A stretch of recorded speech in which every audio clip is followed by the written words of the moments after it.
नमस्कार बच्चों, स्वागत आप सबों को स्टडी टाइम यूट्यूब चैनल पर। बच्चों, इस वीडियो के माध्यम से कक्षा 8 क्लास का हिंदी का जो साइंस है, विज्ञान एवं प्रौद्योगिकी, इस अध्याय को जो इस वीडियो के माध्यम से इसका जो फर्स्ट चैप्टर है कोशिका जीवन की इकाई, कोशिका जीवन की इकाई सेल, ठीक है, इंग्लिश में सेल। तो इस वीडियो के माध्यम से इस चैप्टर को जो सो मैं आपको विस्तार पूर्वक बताऊंगा। आप ध्यान से जो सो वीडियो को देखते जाइएगा तो आपको बहुत बेहतर समझ में आएगा। तो चलिए देखते हैं। देखिए, कहा जाता है आप अपने आसपास जीवों को देखा है कि आप जो सो अपने आसपास बहुत सारे जीव को देखते होंगे, जैसे मनुष्य हो गया, पेड़ पौधे हो गया, और बहुत सारे जो सो जानवर, पक्षी, ये सब सभी क्या जीव है। और या आप देखे होंगे, या तो इसमें कहा जा रहा है जैसे पेड़ पौधा, घास में रहते हुए कीड़े मकोड़े जितने भी हैं अपने मित्र, ये सब सभी क्या है, जीव है, ठीक है। फिर आगे देखिए, आप अपने अपने विभिन्न विभिन्न प्रकार के मकान एवं बड़े बड़े भवनों को भी बनते देखा होगा। और आगे कहा जाता है कि आप जो सो बड़े बड़े बड़े मकान और भवन जो बनता है उसे भी बनते हुए आपने देखा होगा। जानते हैं कि मकान की दीवार ईंटों को एक दूसरे से जोड़कर बनाई जाती है। उसी तरह से सभी जीव जंतु भी अनेक छोटे छोटे सजीव इकाइयों से बनी होती है। इस संरचना को आप आगे इस अध्याय में विस्तार से पढ़ेंगे। कहने का अर्थ ये बनता है कि जिस प्रकार मकान बनाया जाता है, बिल्डिंग बनाई जाती है एक एक ईंटे को जोड़कर, उसी प्रकार हमारे शरीर की जो कोशिका है वह भी जो सो एक एक कोशिका मिलकर जो सो हमारा शरीर बनता है।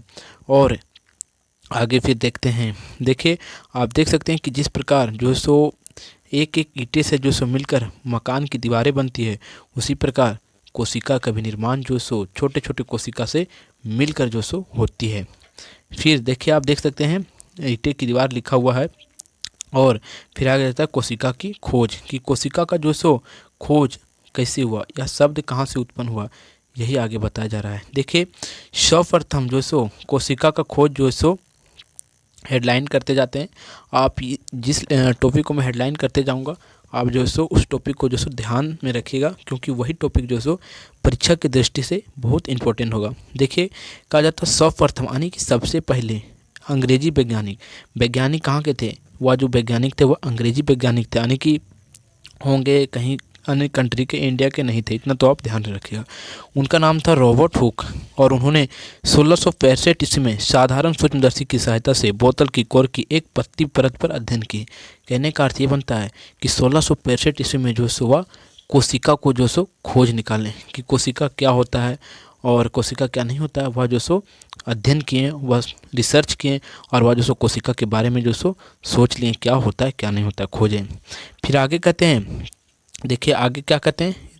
देखिए, उन्होंने कोर की पतली परत में मधुमक्खी के छत्ते जैसे बहुत छोटे छोटे कोष्ठ कमरक दिखाई दिए। आप देखे होंगे कि मधुमक्खी का जो सो जिस प्रकार जो छज्जा बनाया जाता है, वह जो सो मधुमक्खी जिस प्रकार अपने छत्ते बनाते हैं, उसी प्रकार जो सो वह जो सो कोशिका भी उसी आकार का उन्होंने देखा, ये जो सो बता रहे हैं। फिर आगे कहते हैं, उन्होंने यह भी देखा कि एक कोष्ठक दूसरे कोष्ठक से अलग है, दीवार विभाजन पट्टी द्वारा अलग है। जिस प्रकार मधुमक्खी के छत्ते एक जो उसका जो रंध्र होता है, छेद होता है, एक दूसरे से सभी अलग होते हैं, उसी प्रकार जो सो कोशिका भी एक दूसरे से अलग होता है। जब उन्होंने अध्ययन किया तो पाया, वहाँ से सोचा समझा और रिसर्च करने पर उसे यही मिला। फिर आगे देखिए, और उनका नाम जो सो वह कोशिका दे दिए, और उसी का नाम जो सो उन्होंने कोशिका सेल दे दिए। आप देख सकते हैं यही वैज्ञानिक है जिन्होंने जो सो कोशिका का खोज किया है। और इस प्रकार का जो सो कॉर्क की जो उन्होंने जो सो जिस प्रकार मधुमक्खी की छत होती है, वह जो सो उसी प्रकार जो सो आप देख सकते हैं फिगर के माध्यम से उन्होंने उसी प्रकार जो सो खोज किया था और वह दिखा रहे हैं। फिर आगे देखिए, कहा जाता है अधिक आवर्धन क्षमता वाले सर्वाधिक सूक्ष्मदर्शी की खोज के बाद कोशिका का सूक्ष्म संरचना का विस्तार से अध्ययन करना आसान हो गया। कहने का अर्थ ये बनता है कि 1665 ईस्वी में जब रॉबर्ट हुक ने कोशिका का खोज किए थे, तब जो सो उस समय जो सो सूक्ष्मदर्शी जो सो उतना जो सो आवर्धिक अच्छा नहीं बना हुआ था। लेकिन जो सो उसके बाद उन्होंने जब जो सो विस्तार से अध्ययन किया, जब जो सो अच्छे लेंस का, अच्छे जो सो सूक्ष्मदर्शी का आविष्कार हुआ, तब उसका जो सो अध्ययन करना और जो सो विस्तार से जो सो अध्ययन की और आसान हो गए। देखिए अब इन्हें भी जानिए, थोड़ा सा इसे भी जो सो जान लीजिएगा कि कोशिका शब्द, सेल शब्द जो सो कहाँ से आया। कोशिका को इंग्लिश में सेल कहते हैं। देखिए कोशिका शब्द सेल, सेल से, सेल लैटिन भाषा, यह शब्द जो है ना सेल जो सो लैटिन भाषा है, और यह सेलुला से लिया गया है, जिसका अर्थ एक छोटा कमरा होता है। और सेलुला का अर्थ क्या होता है? एक छोटा सा कमरा होता है, और उसी से जो सो सेल लिया गया है। ठीक है, आप ये ध्यान में रखिएगा। फिर आगे कहते हैं एंटोन वन लिवरे हॉक एक डच वैज्ञानिक है, या जो सो एक डच वैज्ञानिक है, ने सर्व निर्माण साधारण सूक्ष्मदर्शी द्वारा 1664 में शैवाल, प्रोटोजोआ, बैक्टीरिया इत्यादि के सर्वप्रथम जीवित कोशिका को देखा। कहने का अर्थ ये बनता है कि आपको एक नंबर में इस प्रकार से क्वेश्चन पूछा जाएगा कि सबसे पहले जीवित कोशिका को जो सो किसने देखा या किसने खोज किया। तो आप जो सो 1664 ईस्वी में जो सो एंटोन वान लिवरे हॉक जो सो वैज्ञानिक है। इनका नाम जो सो थोड़ा सा अटपटांग है, लेकिन आप जो सो इसका नाम को ध्यान में रखिएगा। और यह जो सो कब याद किए हैं, कब जो सो यह खोज किए हैं, ये भी आप जो सो ध्यान में रख के याद कर लीजिएगा, क्योंकि एक नंबर के प्रश्न में यह पूछ लिया जाता है। फिर आगे देखते हैं, आइए क्रियाकलाप द्वारा प्याज की झिल्ली को सूक्ष्मदर्शी के माध्यम से देखें कि एक क्रियाकलाप करते हैं और प्याज की जो झिल्ली होती है, ऊपर की परत जो होती है, उसे जो सो सूक्ष्मदर्शी के माध्यम से अब उसके बारे में जो सो विस्तार से अध्ययन करेंगे। तो देखिए क्रियाकलाप को देखते हैं। क्रियाकलाप ध्यान से समझिएगा, क्या कहता है क्रियाकलाप। देखिए स्टाइल में एक बूंद जल डालिए। जो आपने देखा होगा कि जो सो खून जांच करने वाली जो होती है या सूक्ष्मदर्शी में जो होती है, वहाँ एक शीशा होता है, उसमें जो सो उसी पर रख के जो सो खून का जांच किया जाता है। उसी प्रकार उसे जो सो स्टाइल कहा जाता है। उसी में जो सो एक बूंद जो सो जल पहले डाले को कहा जाता है। उसके बाद कहा जाता है प्याज का एक टुकड़ा उसमें लीजिए। ठीक है, फिर आगे चिमटी की मदद से पतली झिल्ली को अलग कर दिए। जो प्याज का बहुत पतला झिल्ली होता है उससे अलग करके जो सो स्टाइल पर रखें और उसे ही जो सो जांच करना, उसी पर जो सो अध्ययन करना है। फिर आगे झिल्ली को ब्लेड की मदद से छोटे छोटे टुकड़े में काट लीजिए, और वह जो प्याज की झिल्ली है उसे जो बहुत पतली झिल्ली है उसे जो सो ब्लेड की सहायता से छोटे छोटे टुकड़ों में उन्हें टुकड़ा कर दीजिए। ऐसा जो सो क्रियाकलाप में कहा जा रहा है। आप क्रियाकलाप को ध्यान से और इस वीडियो को आप ध्यान से समझते जाइएगा, तब आपको जो सो विस्तार पूर्वक आप समझ जाएंगे इस अध्याय के बारे में, और इसके जितने भी प्रश्न उत्तर हैं आप जो सो खुद अपने आप बना लेंगे। और इसका वीडियो के डिस्क्रिप्शन में सो भी लिंक दिया हुआ है, आप वहाँ से जो सो जाकर देख सकते हैं कि प्रश्न उत्तर जो सो किस प्रकार इसका बना हुआ है।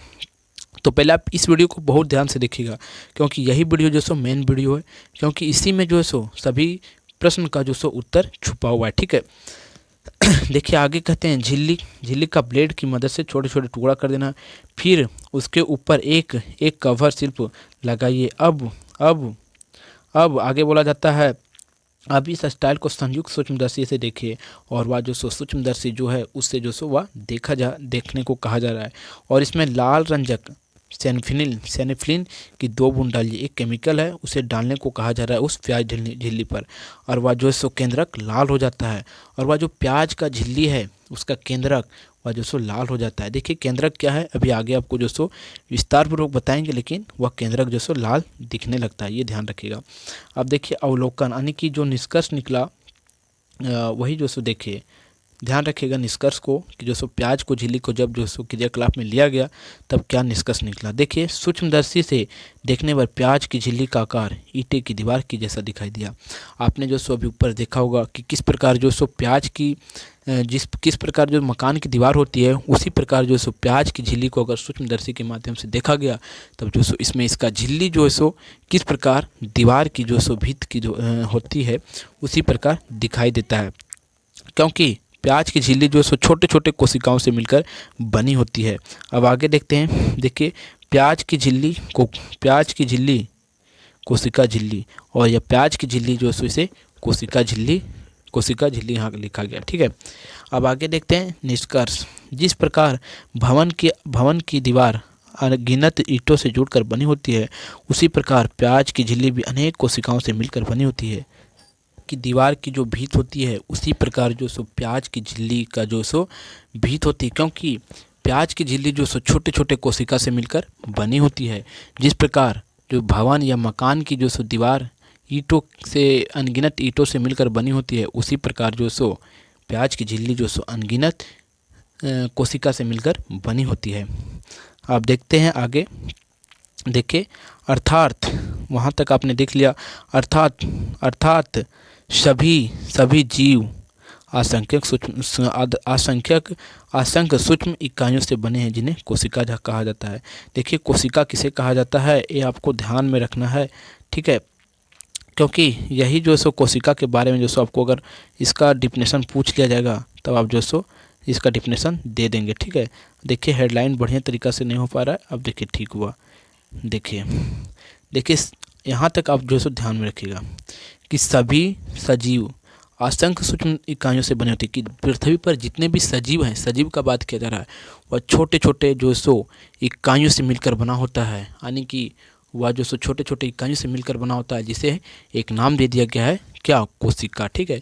कहने का अर्थ बनता है कि जिस प्रकार एक ईंट बनाया जाता है, छोटे छोटे कण से मिलकर जो सो मिट्टी बनती है, और मिट्टी को मिलाकर मिट्टी को उसे मिलाकर जो सो उसे सान कर जो सो उसे जो सो ईंट बनाया जाता है, उसी प्रकार और वह एक ईंट बनता है। और उसी प्रकार जो सो शरीर का जो सो छोटे छोटे कोशिका से मिलकर एक शरीर बनता है, एक ऊतक बनता है, तब जो सो शरीर का निर्माण होता है।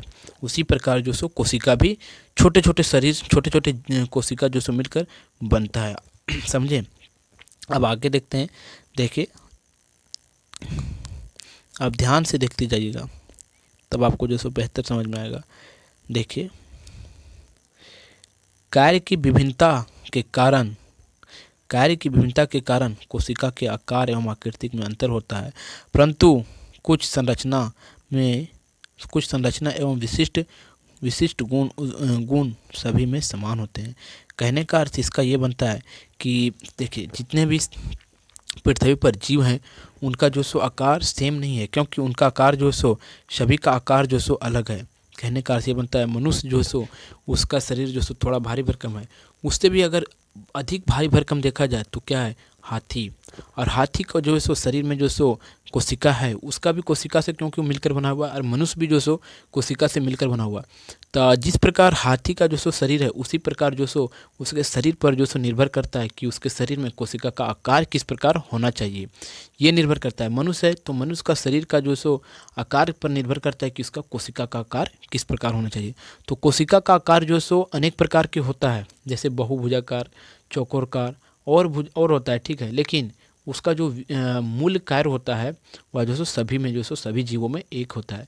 कहने का अर्थ ये बनता है कि मनुष्य के पास जो सो आँख है तो जानवर के पास भी आँख है, तो मनुष्य भी आँख से देखता है तो जानवर भी जो सो आँख से देखता है। उसी प्रकार शरीर में जिस प्रकार कोशिका है, उसी मनुष्य के शरीर में कोशिका है जिस प्रकार, उसी प्रकार अगर हाथी या किसी भी जो सो जंतु के जो सो शरीर में कोशिका है, तो वह भी उसके लिए वही कार्य कर रहा है जो मनुष्य के शरीर में जिस प्रकार कार्य कर रहा है। तो दोनों का कार्य एक ही होता है, लेकिन उसका आकार जो सो उसके शरीर पर निर्भर करता है कि या जानवर है या इंसान है तो इंसान के शरीर के आकार पर निर्भर करेगा, या जानवर है तो जानवर के शरीर के आकार पर निर्भर करेगा। इसी कारण से जो सो कोशिका का आकार जो अंतर पाया जाता है, ठीक है। अब आगे देखते हैं, देखिए कोशिका की संरचना, आकार एवं आकृति जो सो किस प्रकार होता है, ये आगे देखिए कहा जाता है कोशिका विभिन्न आकार की होती है, जो 1 माइक्रोमीटर से 1 मीटर तक हो सकती है। कहने का अर्थ ये है कि कोशिका जो सो इतना छोटा भी हो सकता है और बहुत बड़ा भी हो सकता है। कहने का 1 माइक्रोमीटर का अर्थ होता है बहुत छोटा, जिसे नग्न आँखों से नहीं देखा जा सकता है। इतना छोटा भी जो सो कोशिका हो सकता है, लेकिन वह जो सो किसमें होता है ये भी देखना है, और किसमें नहीं होता है ये भी देखना है। आप देखिए आगे कहा जाता है माइक्रोकॉन्ड्रिया नामक एक जीवाणु है। क्या है, आप ध्यान में रखिएगा कि जो सो माइक्रोकॉन्ड्रिया नामक एक जीवाणु है। क्या है, जीवाणु है कि कोशिका का आकार सबसे छोटा होता है। माइक्रोकॉन्ड्रिया जो जीवाणु है उसका कोशिका का आकार जो है ना सबसे छोटा होता है। कितना होता है, 1.0.1 माइक्रोमीटर होता है। जबकि सबसे बड़ा कोशिका शुतुरमुर्ग का अंडा का होता है। लेकिन अगर पृथ्वी पर पूछा जाए कि सबसे छोटा कोशिका किसका होता है, तो आप 1 नंबर के प्रश्न में आपसे पूछा जाएगा तो आप जो सो बता दीजिएगा माइक्रोकॉन्ड्रिया का। और सबसे बड़ा जो सो कोशिका किसका होता है, तब जो सो किसका होता है, शुतुरमुर्ग का अंडा का। कितना होता है, 17 सेंटीमीटर उसका लंबाई होता है और 13 सेंटीमीटर चौड़ाई होता है। मैं आपको इसको हेडलाइन कर देता हूँ, आप जो सो इसको ध्यान में रखिएगा क्योंकि इसमें 2 बातें इंपॉर्टेंट है कि सबसे छोटा कोशिका किस में पाया जाता है और सबसे बड़ा कोशिका किस में पाया जाता है। सबसे छोटा माइक्रोकॉन्ड्रिया में और सबसे बड़ा कोशिका जो सो शुतुरमुर्ग का अंडा है। ठीक है, ये आप जो सो ध्यान में रखिएगा ये सब बातें, क्योंकि ये सब 1 नंबर के प्रश्न में ज़्यादा पूछ लिया जाता है। फिर आगे देखिए मानव शरीर की सबसे बड़ी कोशिका और मनुष्य के सबसे बड़ी कोशिका जो होती है शरीर में, उस कोशिका का नाम क्या होता है, तंत्रिका कोशिका। और वही कोशिका जो सो मनुष्य के शरीर में जो सो सबसे लंबी कोशिका होती है और वह बहुत कार्य भी करती है, जो कितनी होती है, 1 मीटर से भी लंबी हो सकती है। और मनुष्य के शरीर में जो तंत्रिका कोशिका होता है वह 1 मीटर से भी अधिक लंबा होती है। और आगे फिर कोशिका अनेक आकृति जैसे गोलाकार, चौकोरकार, बहुभुजाकार, अंडाकार एवं अनियमित आकार के होता है। कहने का अर्थ फिर आगे ये बनता है कि जो सो कोशिका का अनेक आकार हो सकता है। पहला गोलाकार भी हो सकता है, चौकोरकार भी हो सकता है, बहुभुजाकार भी हो सकता है, अंडाकार भी हो सकता है और या नियमित आकार का भी हो सकता है। फिर आगे अनुमान लगा सकते हैं कि मनुष्य में कितनी कोशिका होती है और यह अनुमान लगाने को कहा जाता है कि मनुष्य में जो सो कितनी कोशिकाएं होती है। अब देखिए जो मनुष्य में रक्त कोशिका होती है वह जो सो किस प्रकार होती है, गोल गोल होती है, आप देखते जाइएगा। फिर पेशियों कोशिका होती है वह किस प्रकार है, और मनुष्य का जो सो सबसे बड़ा कोशिका जो होता है शरीर में, तंत्रिका कोशिका, यह जो सो इस प्रकार होती है। और आपको ये ध्यान में रखना है कि मनुष्य का सबसे बड़ा शरीर में जो सो कोशिका कौन सा कोशिका होता है, तंत्रिका कोशिका, जो 1 मीटर से भी अधिक लंबी हो सकती है। ये आपको जो सो ध्यान में यह बात रखना है। फिर आगे देखिए, आगे कहा जा रहा है कोशिका की संख्या। इस टॉपिक को भी ध्यान में रखिएगा कि कोशिका की संख्या किसमें कितना होता है। देखिए कहा जाता है, पूर्व कक्षा में आपने अमीबा में पोषण के बारे में पढ़ा है कि अमीबा किस प्रकार पोषण करता है। ये जो सो आप 7 अध्याय में 7 चैप्टर में जो सो पढ़ लिए, 7 क्लास में आप पढ़ लिए और अब जो सो आगे हमें पढ़ना है। देखिए आप जानते हैं कि किस प्रकार एक कोशिका जीव अमीबा में भोजन, अंतर्ग्रहण, पाचन, अवशोषण एवं उत्सर्जन की सभी क्रियाएं होती है। देखिए कहने का अर्थ ये बनता है कि अमीबा जो सो क्या है, एक कोशिकीय जीव है। आप 1 नंबर में जो सो ये प्रश्न को ध्यान रखिएगा कि अमीबा क्या है, एक कोशिकीय जीव है। ठीक है, आप वीडियो को दोबारा देखिए क्योंकि एक बार आपको समझ नहीं आता है तो दोबारा देखिएगा तो वीडियो पूरा तरह से समझ में आ जाएगा। क्योंकि इस वीडियो में जो सो मैं आपका जो सो सभी डाउट को जो सो पूरा तरह से जो सो खत्म ही कर दिया हूँ। तो एक कोशिकीय जीव का नाम जो सो क्या है, अमीबा है। और अमीबा जो सो एक कोशिकीय जीव है और वह एक कोशिकीय जीव होने के साथ साथ वह जो सो अपना सभी कार्य को कर लेता है, जैसे उत्सर्जन करना, अवशोषण करना, भोजन अंतर्ग्रहण करना, ये सब सभी कार्य को कर लेता है। वह एक कोशिकीय जीव है, आप इसको ध्यान में रखना है। फिर आगे कहा जाता है साथ ही इस कोशिका के द्वारा वृद्धि एवं प्रजनन की क्रिया भी कर लेता है और अपने शरीर का जो सो वह जो सो विस्तार भी कर लेता है, वृद्धि भी कर लेता है और प्रजनन का क्रिया भी कर लेता है, एक कोशिका होने के साथ भी। अब फिर आगे देखिए, थोड़ा सा ध्यान से समझते जाइएगा कि जो सो हम कहने क्या चाह रहे हैं आपको वो जो सो समझते जाइएगा। ठीक है, देखिए अमीबा है, क्या है, अमीबा है। और अमीबा जो सो अमीबा का एक चीज़ आप जो सो 7 क्लास में पढ़े होंगे कि अमीबा का आकार जो सो फिक्स नहीं होता है, वह जो सो उसका आकार जो सो चेंज होते रहता है। जैसे कि भोजन यहाँ आया तो वह जो सो फिर उस भोजन को पूरा तरह से घेर लेता है। जैसे भोजन यहाँ है तो पूरा भोजन को घेर लेगा और इस प्रकार जो सो अपने आकार को चेंज कर लेगा और फिर जो सो यहाँ से उसका जो सो एक पार्ट आ जाएगा और उसका आकार चेंज हो गया, तो उसका आकार जो सो अनिश्चित होता है और अमीबा एक कोशिकीय जीव होता है, ये आपको ध्यान में रखना है। फिर आगे देखिए, मनुष्य का शरीर तथा दूसरे जंतु जैसे हाथी तथा लंबे पौधे, ये सभी कई अरबों खरबों कोशिका से मिलकर बने होते हैं और ये कोशिका विभिन्न प्रकार आपका शरीर बड़ा है। जैसे कहने का अर्थ ये बनता है कि मनुष्य है और हाथी है, तो मनुष्य का शरीर में जो सो बहुत कोशिका है और हाथी के भी शरीर में जो सो बहुत कोशिका है। क्योंकि उसका शरीर बड़ा है तो उस हिसाब से भी जो सो उसका कोशिका अधिक हो सकता है, मनुष्य के कम हो सकता है हाथी की अपेक्षा में। इस प्रकार जो सो समझते जाइएगा। फिर आगे देखिए कहा जाता है, परंतु इन कोशिकाओं का आकार उनके शरीर के आकार पर निर्भर नहीं करता है। कि जो सो अगर कोशिका का आकार जो सो किसी प्रकार होता है वह उसके शरीर पर जो सो निर्भर नहीं करता है, करता है थोड़ा बहुत करता है लेकिन, और थोड़ा बहुत नहीं करता है।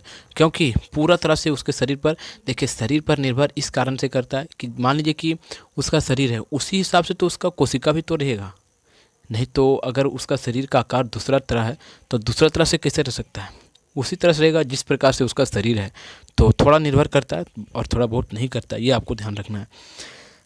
फिर आगे देखिए कहा जाता है, आइए आइए ऊतक को जाने। देखिए यहाँ तक जो सो बात थी कोशिका का, कि किसमें जो सो कोशिका अधिक होती है किसमें नहीं होती है, कौन एक कोशिकीय है कौन बहुकोशिकीय, आप जो सो समझते जाइएगा। क्योंकि अब देखिए एक कोशिकीय कौन है, आप जो सो देखें वहाँ की अमीबा जो सो एक कोशिकीय जीव है, और मनुष्य जो है सो और अनेक प्रकार के जो सो प्राणी है वह भी जो सो बहुत कोशिकीय जीव है। क्योंकि मनुष्य के शरीर जो है सो बहुत सारे कोशिका से मिलकर बनी होती है। और एक जो और था माइक्रोकॉन्ड्रिया, आपको एक बार थोड़ा रिवीजन करवा दिया जा रहा है कि माइक्रोकॉन्ड्रिया जो था वह जो सो एक कोशिकीय जीव होता है, और वह जो सो दुनिया का सबसे छोटा कोशिका उसमें पाया जाता है, और दुनिया का सबसे बड़ा कोशिका जो सो शुतुरमुर्ग का अंडा में पाया जाता है। ठीक है, अब आपको जो सो आगे बताते हैं। आपको देखिए कहा जाता है, आइए ऊतक को जानिए। यहाँ तक कोशिका, अब ऊतक की बात हो रही है, अब यहाँ से ऊतक का बात स्टार्ट हो जाता है। देखिए हेडलाइन कर देते हैं ऊतक। ठीक है, देखिए कहा जाता है, कोशिकाओं का समूह जिसकी संरचना उद्गम तथा कार्य कार्य समान हो वह मिलकर ऊतक बनते हैं। या दो से अधिक ऊतक सम्मिलित होकर अंग का निर्माण करते हैं। ये अंग एक या अधिक कार्यों को संपन्न कर शरीर के सभी अंग मिलकर शरीर संबंधित सभी क्रियाओं को पूर्ण करते हैं, और ये बहुकोशिकाएं कहलाते हैं। देखिए कहने का अर्थ ये बनता है कि शरीर में जो सबसे पहले आपका क्या बनेगा, कोशिका बनेगा। आप इसे जो सो ध्यान से रखिएगा, ध्यान में, तब जो सो आप जो सो पूरा तरह से ध्यान में रख लीजिएगा। ठीक है, जैसे आप कोशिका मिलता है, और कोशिका बहुत सारे कोशिका बनने पर जो सो उसके बाद ऊतक, बहुत सारा अगर कोशिका है उसके बाद जो सो ऊतक बन जाता है। और बहुत सारे अगर ऊतक जो सो या बहुत सारे या दो भी ऊतक आ गए तो उससे जो सो एक अंग बन जाता है।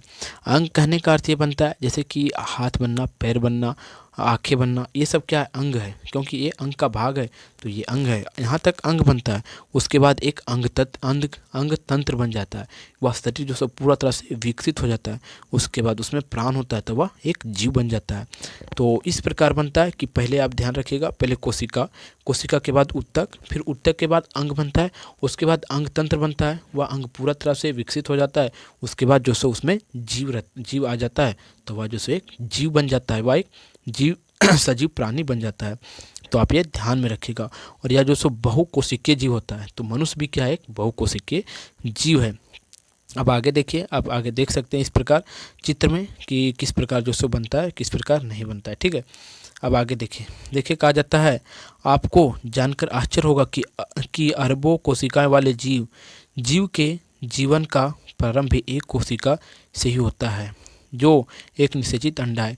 कहने का अर्थ ये बनता है कि बहुत सारे कोशिका वाला जीव भी जो होता है ना, कहने का अर्थ ये, हाथी जो सो बहुत बड़ा विशाल शरीर वाला, तो उसका भी शरीर में जो कोशिका बनता है ना, वह पहले एक ही कोशिका से स्टार्ट होता है, और फिर आगे जाके जो सो अरबों खरबों कोशिका बन जाता है।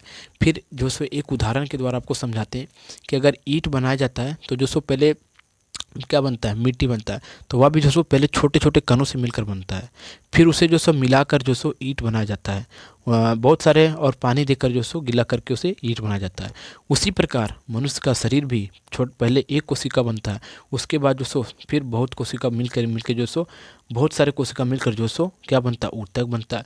ऊतक के बाद अंग बनता है, और अंग से एक जीव बन जाता है। ठीक है, समझते जाइएगा। और वह जो सो एक निषेचित अंडा का गुणन करता है। और आगे फिर देखते हैं, तथा वृद्धि एवं परिवर्त के साथ कोशिका की संख्या बढ़ती जाती है, और वह वृद्धि के साथ साथ जो सो कोशिका की संख्या भी शरीर में बढ़ती जाती है। फिर आगे देखिए, मुर्गी का कोशिका एकल अंडा है। आप ये भी ध्यान रखिएगा कि मुर्गी का कोशिका क्या है, एकल अंडा कोशिका है। उसमें जो सो सिर्फ एक कोशिका पाया जाता है, तथा आकार में बड़ा होने के कारण इसे नग्न आंखों से नहीं देखा जा सकता है, क्योंकि वह जो सो मुर्गी का अंडा बड़ा होता है, जिसके कारण से उसे नग्न आंखों से नहीं देखा जा सकता है कि इसमें एक कोशिका है या नहीं। लेकिन अगर उसे सूक्ष्मदर्शी की सहायता से देखा जाए तो वह जो सो साफ साफ हमें दिखाई दे देगा। अब फिर आगे देखते हैं कि कोशिका का घटक क्या है। ठीक है, ये समझ लीजिए। देखिए, कोशिका की आंतरिक संरचना का व्यापक अध्ययन 19वीं शताब्दी में इलेक्ट्रॉनिक सूक्ष्मदर्शी के आविष्कार के बाद और विस्तार से किया जा सका। कहने का अर्थ ये बनता है कि 19वीं सदी में इलेक्ट्रॉनिक सूक्ष्मदर्शी का जब आविष्कार हो गया, तब वहाँ से जो सो क्या हुआ, और ये सब जो सो कोशिका का खोज जो सो और जो सो विस्तार पूर्वक होने लगा। फिर आगे देखते हैं, कोशिका की आंतरिक संरचना में भी विभिन्नता पाई गई। अब कोशिका का हमें घटक देखना है, तो घटक क्या होता है कि इसे जो सो 3-4 भागों में बांटा गया है, इसी को जो सो घटक कहा जाता है। तो फिर यहाँ देखिए कहा जाता है पाई जाती है, परंतु सभी कोशिका के 3 घटक होती है, लेकिन जितने भी कोशिका हैं उसके 3 घटक है, या वह पादप कोशिका हो या जो सो जंतु कोशिका हो, उसमें जो सो 3 घटक होती है। देखिए कौन कौन होती है। पहला कोशिका झिल्ली, दूसरा कोशिका द्रव, और तीसरा केंद्रक। आप ये बात को ध्यान रखिएगा कि पहला कोशिका झिल्ली, दूसरा कोशिका द्रव, और तीसरा केंद्रक। फिर आगे, कोशिका का सबसे बाहर का आवरण या घेरा कोशिका झिल्ली कहलाता है। कि बाहर का जो सो बाहर का जो कोशिका का जो सो बाहर का जो सो आवरण या घेरा जो होता है, वह कोशिका झिल्ली कहलाता है। कहने का अर्थ ये बनता है कि मनुष्य का शरीर है तो वह कोशिका झिल्ली से मिलकर बना हुआ है। ठीक है, ये समझिएगा। फिर आगे, कोशिका झिल्ली एवं केंद्र के बीच के भाग को कोशिका द्रव कहते हैं, और कोशिका झिल्ली और केंद्रक के बीच जो होता है उसे कोशिका द्रव कहते हैं, जिसमें कोशिका अंग होते हैं, और उसमें जो सो कोशिका अंग होते हैं। ठीक है, अब देखते आगे। आइए अब कोशिका के घटक को विस्तार से जानें कि कोशिका के घटक जो होते हैं उसे हम विस्तार से आपको अब आप बताने वाले आगे। तो ध्यान से देखिएगा। देखिए, कोशिका झिल्ली। ठीक है, कोशिका झिल्ली जंतु में पाए जाने वाली सबसे बाहरी परत है, जबकि पौधों में इस झिल्ली के बाहर एक और मोटी परत पाई जाती है, जैसे कोशिका भित्ति कहते हैं। देखिए, मनुष्य में जो सो सबसे बाहरी, मनुष्य में या जितने भी जीव हैं उसमें अगर सबसे बाहरी परत जो होता है ना, वह क्या होता है, कोशिका झिल्ली होता है। ठीक है, अब इसके आगे जो सो कार्य भी देखेंगे कि कोशिका झिल्ली का कार्य क्या है। लेकिन सबसे ऊपरी परत जो शरीर में होता है मनुष्य का या अन्य प्राणी का, वह जो है सो क्या होता है, कोशिका झिल्ली होता है। लेकिन अगर पेड़ पौधा में, पादप में देखा जाए तो जो सो कोशिका झिल्ली के ऊपर भी जो सो एक मोटी परत चढ़ी होती है, उसमें कोशिका झिल्ली भी होती है, और उसके ऊपर भी जो सो एक मोटी परत चढ़ी होती है, उसे कोशिका भित्ति कहते हैं।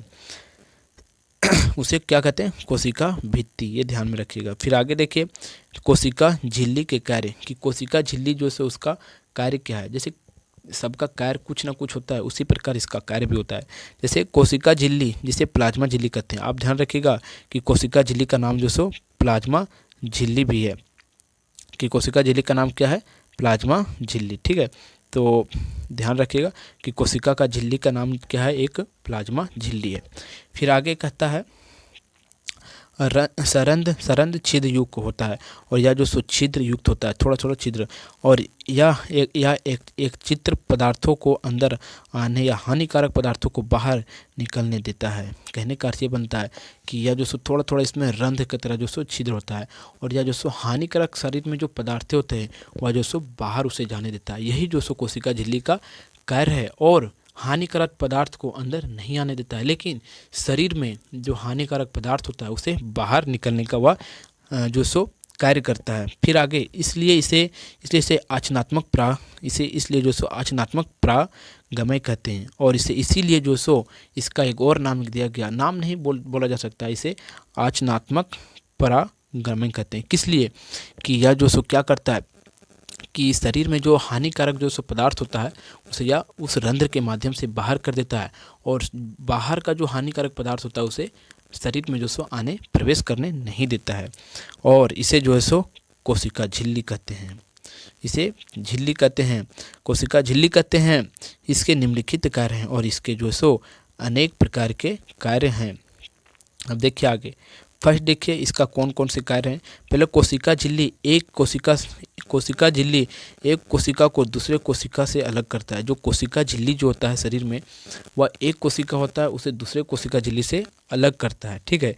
फिर दूसरा, एक कोशिका को एक निश्चित आकृति प्रदान करता है। जो शरीर में एक कोशिका होता है उसे एक निश्चित आकृति देता है कि इसी प्रकार आकृति होना चाहिए, और यह कार्य कौन करता है?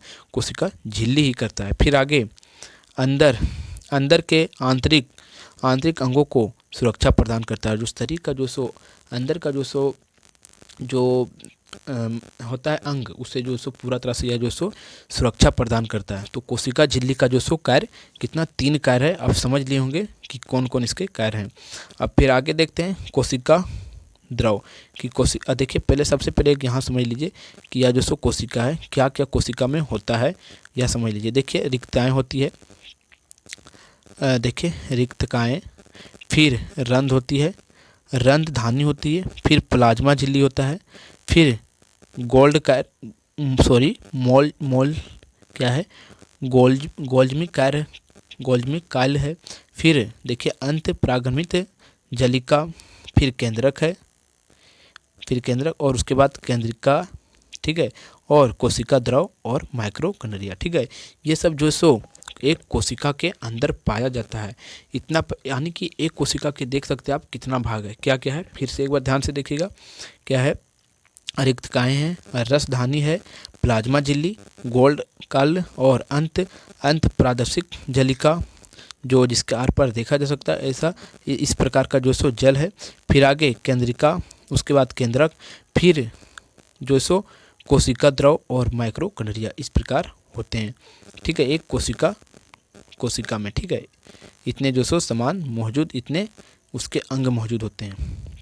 अब आगे देखते हैं, देखिए कोशिका द्रव कि कोशिका द्रव क्या है, शरीर के अंदर जो सो कोशिका द्रव क्या होता है, यही जो सो आगे देखते हैं। देखिए यह एक जेली जैसा पदार्थ होता है जो झिल्ली एवं केंद्रकों के बीच में पाया जाता है। और यह जो सो कोशिका द्रव जो है एक जेली जैसा जो चिपचिपा पदार्थ होता है उसके जैसा होता है। और यह झिल्ली एवं केंद्रक के बीच में, झिल्ली और केंद्रक आपको दिखाते हैं कहाँ होता है। देखिए आप देखते होंगे कि केंद्रक जो सो इस जगह पर है, देख सकते हैं केंद्रक इस जगह पर है। तो केंद्रक का जो सो उस जगह पर यह पाया जाता है, ठीक है। फिर यह दानेदार अर्ध तरल तथा अर्ध पाचल होता है। यह अर्ध तरल होता है, थोड़ा सा तरल होता है, और यह इससे जो सो थोड़ा सा मतलब इस पार से उस पार दिख सकता है, ठीक है, उसी कहा जा रहा है। फिर आगे कहा जा रहा है जिससे विभिन्न कोशिका पाया जाता है, जैसे माइक्रोकॉन्ड्रिया, गोल्जी कार्य, राइबोसोम, हरित लवण, रंध्रिका, ये सब जो सो पाया जाता है इसमें, ठीक है। फिर आगे देखिए, अब आ जाता है, देखिए अभी 2 देखें, एक कोशिका झिल्ली, दूसरा कोशिका द्रव, अब तीसरा देखते हैं केंद्रक, ठीक है। देखिए यह कोशिका का सजीव संघटक है। यह कोशिका का क्या होता है? एक सजीव जो होता है उसका संघटक है, जो प्रायः कोशिका के मध्य में स्थिर होता है। और यह कोशिका जो होता है उसके मध्य में स्थित होता है। केंद्रक का अर्थ ही क्या होता है कि बीच में स्थित होना, ठीक है। किसी भी चीज़ का केंद्रक क्या हो सकता है कि बीचों बीच होना। इसी तरह जो सो यह कोशिका के मध्य में बीच में स्थित होता है। यह सब जो सो कोशिका भित्ति और कोशिका झिल्ली, कोशिका द्रव, केंद्रक, ये सब एक कोशिका का जो सो भाग है, ठीक है। या जंतु कोशिका हो या जो सो पादप कोशिका हो, सब में यह उसका जो सो एक भाग है, ठीक है। यह जो सो मध्य में होता है, ये ध्यान रखिएगा। पर पौधे में यह मध्य से थोड़ा हटकर होता है, लेकिन पौधा में अगर देखा जाए तो यह हटकर होता है, लेकिन जंतु कोशिका में ये जो सब पूरा तरह से मध्य में होता है। साधारण केंद्रक गोलाकार होता है, और साधारण केंद्रक जो होता है वह गोलाकार होता है, तथा एक कोशिका में प्राय एक ही केंद्रक होता है। और एक कोशिका है, कहने का अर्थ ये बनता है कि जितने भी एक कोशिका जीव है उसमें एक केंद्रक भी पाया जाता है। जैसे अमीबा में जो सो एक केंद्रक पाया जाता है, ये आपको ध्यान में रखना है, ठीक है। और भी जो जितने भी एक कोशिका जीव है उसमें जो सो एक ही केंद्रक पाया जाता है। आप वो देख सकते हैं केंद्रक में क्या होता है, केंद्रिका, गुणसूत्र और केंद्रक केंद्रक केंद्रक रंध्र, ठीक है। अब देखिए यह जो सो क्या केंद्रक है, जो कोशिका का एक भाग है, पार्ट है। अब सभी पूर्ण विकसित कोशिकाओं में विकसित केंद्रक पाया जाता है। और यह जो सो पूरा तरह से यह विकसित केंद्रक होता है जो दोहरी झिल्ली से घिरा होता है। और यह जो सो एक और प्रकार की झिल्ली से घिरा होता है, ठीक है। जो केंद्रक होता है वह एक प्रकार और झिल्ली से घिरा होता है। ये आपको ध्यान में रखकर चलना होगा ये सब बातों।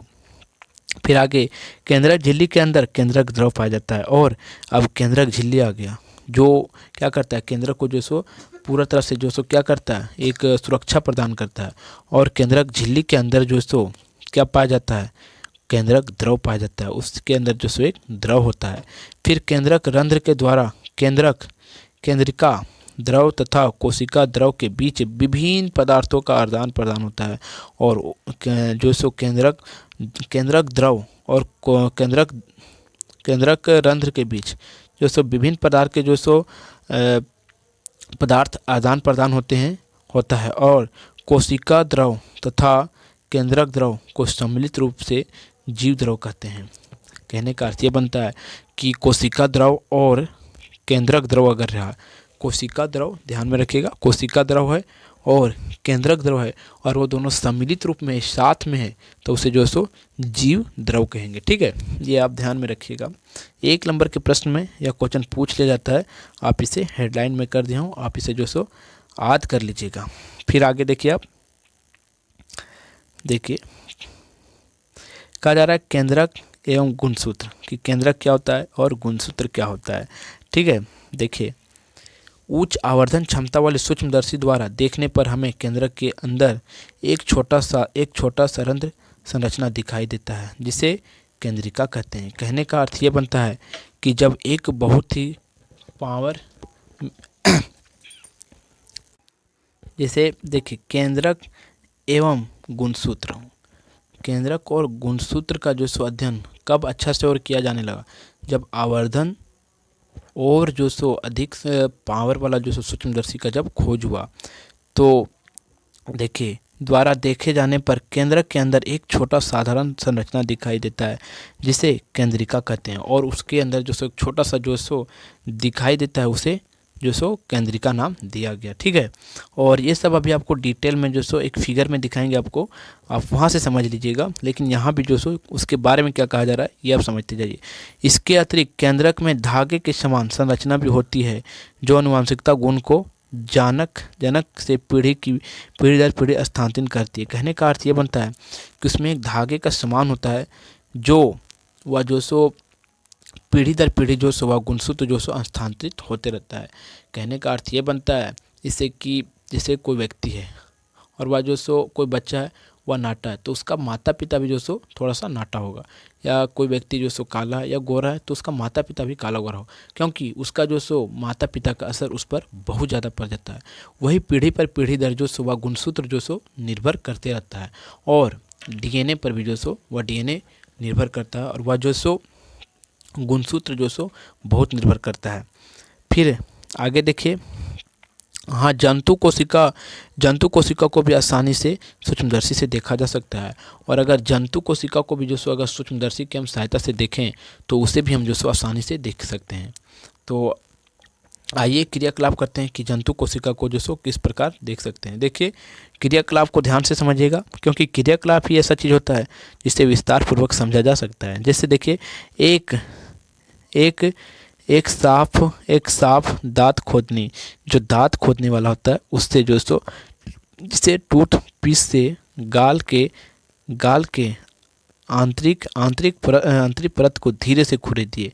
कहने का अर्थ ये बनता है थोड़ा सा जो सो शरीर का पार्ट लेने को कहा जा रहा है, जैसे कहीं कट फट जाते हैं उसे जो सो लेने को कहा जा रहा है, ठीक है। फिर आगे देखिए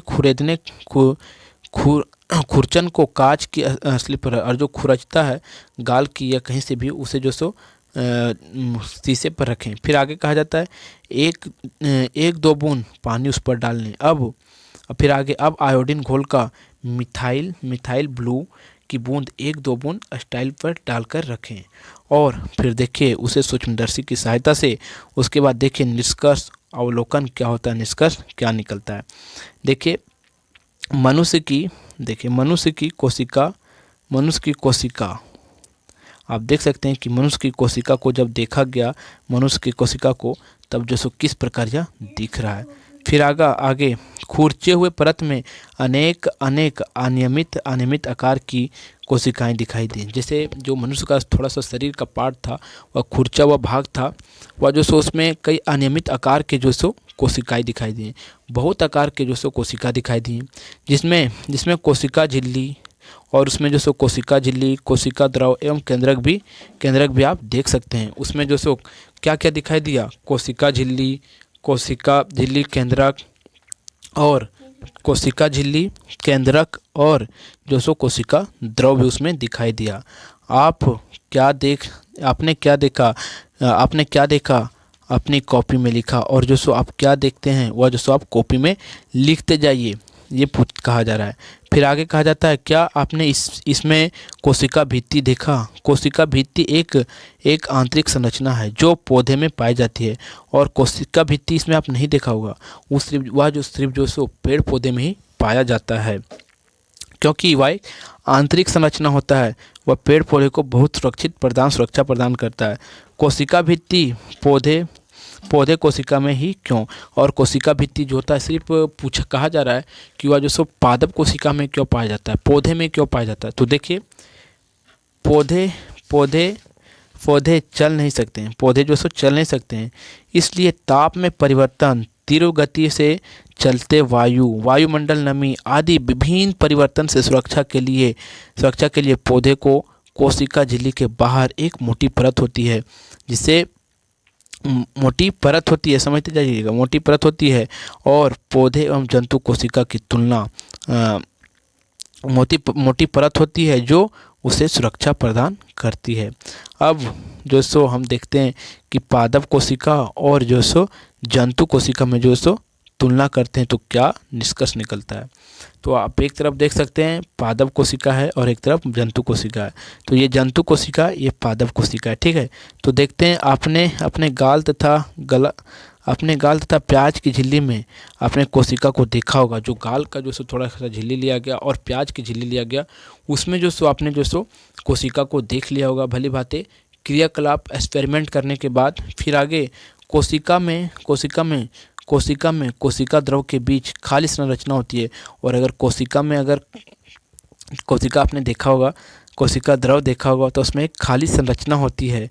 आमतौर पर पौधे की कोशिका में बड़ी रिक्तियाँ पाई जाती है, और पौधे की जो कोशिका जो होती है उसमें जो सो बहुत बड़ा छिद्र पाई जाती है, जिसे रिक्तिकाएँ कहा जा रहा है। फिर आगे पता कीजिए पौधे की कोशिका की रिक्तिकाएँ क्यों बड़ी होती है, कि पौधे की जो कोशिका जो होती है और उसका जो सो रिक्तिकाएँ क्यों बड़ी होती है। देखिए अब जंतु कोशिका है ये, और ये पादप कोशिका है।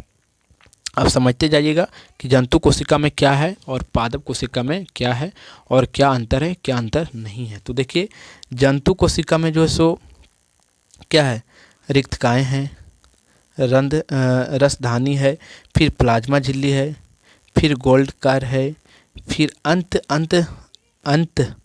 अंत पारदर्शिक जलिका है, फिर केंद्रक है, समझते जाइएगा, केंद्रक है, फिर केंद्रिका है, फिर क्या है, कोशिका द्रव है, और फिर माइक्रोकुंट्रिया है। क्या क्या है एक बार ध्यान से देखिए, रिक्तिकाएँ, रसधानी, प्लाज्मा झिल्ली, गोल्ड काज, अंत प्लास्टिक जलिका, केंद्रिका, केंद्रक, कोशिका द्रव और माइक्रोकंड्रिया, ठीक है। ये सब जो सो किसमें जंतु कोशिका में है। अब देखते हैं पादप कोशिका में। तो देखिए पादप कोशिका में राइबोसोम अंत पार्श्वीय जलिका है, जिसके आर पार देखा जा सकता है, ऐसा जलिका उसमें भरा हुआ है। फिर गोल्डकार है, और हरित लवण है, ठीक है। पादप कोशिका का बात हो रहा है। फिर केंद्रक है, उसके बाद केंद्रिका है, ध्यान में रखिएगा। फिर इसमें कोशिका भित्ति है, कोशिका झिल्ली है और रिक्तकाएँ हैं और माइक्रोकोन्ड्रिया है और कोशिका भित्ति है। एक बार ध्यान से देखिएगा क्या क्या है। राइबोसोम, एंडोप्लाज्मिक जलिका, गोल्ड और हरित लवण, केंद्रिका, केंद्रक, कोशिका भित्ति, कोशिका झिल्ली, रिक्तकाएँ, माइक्रोकोन्ड्रिया और कोशिका द्रव, ये सब जो सो किसमें, पादप कोशिका में। अगर आप ये दोनों को ध्यान में रखिएगा तब जो सो आपको बहुत जो सो इसी से प्रश्न बनता है और इसी से जो सो आधा प्रश्न आपका हल हो जाएगा। आप फिर देखिए, आप इसे समझ लिए होंगे। तो आगे देखते हैं। देखिए कहा जा रहा है, ऊपर पौधे और जंतु कोशिका में चित्र को ध्यान से देखें तथा नीचे की सारणी को पूरा करें। कि यह सारणी को पूरा करें कि किसमें जो है सो यहाँ दिया गया है कि पादप कोशिका एक तरफ और एक तरफ जंतु कोशिका, की कोशिका भित्ति जो है सो किसमें पाया जाता है, पादप कोशिका में या जंतु कोशिका में। फिर आगे कहा जा रहा है केंद्रक झिल्ली किसमें पाया जाता है, किसमें नहीं। तो देखते जाते हैं। देखिए आपसे क्या पूछा जाता है फर्स्ट में, कोशिका भित्ति। तो आप देख सकते हैं कोशिका भित्ति सिर्फ किसमें है, कोशिका भित्ति जो सो पादप कोशिका में है। क्या है, पादप कोशिका में। तो जो सो ये पादप कोशिका में टिक होगा, ठीक है, क्योंकि यह पादप कोशिका में सिर्फ है तो पादप कोशिका में होगा। उसके बाद केंद्रक झिल्ली, आप देख सकते हैं केंद्रक झिल्ली किसमें है। केंद्रक झिल्ली आप देखिए, केंद्रक झिल्ली जो सो पादप जंतु कोशिका में, तो जंतु कोशिका में टिक मारेंगे। उसके बाद केंद्रक देखिए, केंद्रक किस में है, केंद्रक दोनों में, इसीलिए पादप कोशिका में भी होगा और जंतु कोशिका में भी होगा। आप इस चार्ट को ध्यान से देखिएगा तो आपको अंतर भी यहीं से समझ में आपको आ जाएगा कि किसमें क्या होता है, किसमें क्या नहीं है। तो आप ध्यान से जो है सो देखते जाइएगा कि पादप कोशिका और जो है सो जंतु कोशिका में क्या क्या अंतर है, ठीक है। तो देखिए इसमें था और इसमें दोनों में था, ठीक है, यही है। उसके बाद फिर देखते हैं कोशिका भित्ति, कि कोशिका भित्ति आप देख सकते हैं किसमें है।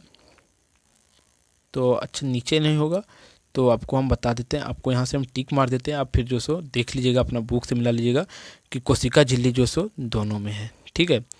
अब कोशिका द्रव जो है सो देख सकते हैं आप, कोशिका द्रव जो है सो सिर्फ जंतु कोशिका में, ठीक है, पादप कोशिका में नहीं है। फिर हरित लवण जो है सो पादप कोशिका में है और रिक्तकाएँ जो है सो किसमें, दोनों में है, रिक्तकाएँ दोनों में, ठीक है। तो आप इस प्रकार जो है सो सारणी को समझ लीजिए और इस प्रकार से आपको अंतर भी समझ में आ गया होगा कि जंतु कोशिका और पादप कोशिका में अंतर क्या है। तो इसका स्क्रीनशॉट आप ले लीजिएगा। अब फिर आगे कहा जा रहा है, इस सारणी के आधार पर पौधा एवं जंतु कोशिका में अंतर जो सो चर्चा कीजिए। अंतर तो यही है और इस चार्ट को पूरा कर लीजिएगा तो आप अंतर भी समझ जाइएगा। अब इसके अगले पार्ट में जो है सो, और इस प्रकार जो है सो क्या होता है, इस अध्याय पूरा तरह से समाप्त होता है। और इसके अगले पार्ट में जो सो प्रश्न उत्तर जो सो मैं आपको दिखाऊंगा करके, और वहाँ से जो सो इस वीडियो के डिस्क्रिप्शन में लिंक दिया हुआ है, आप नीचे जो सो डिस्क्रिप्शन में लिंक दिया हुआ है, आप वहाँ से जो सो देख सकते हैं इसका प्रश्न उत्तर, ठीक है। तो फिर आपको एक नेक्स्ट वीडियो में मिलते हैं, तब तक के लिए जय हिंद।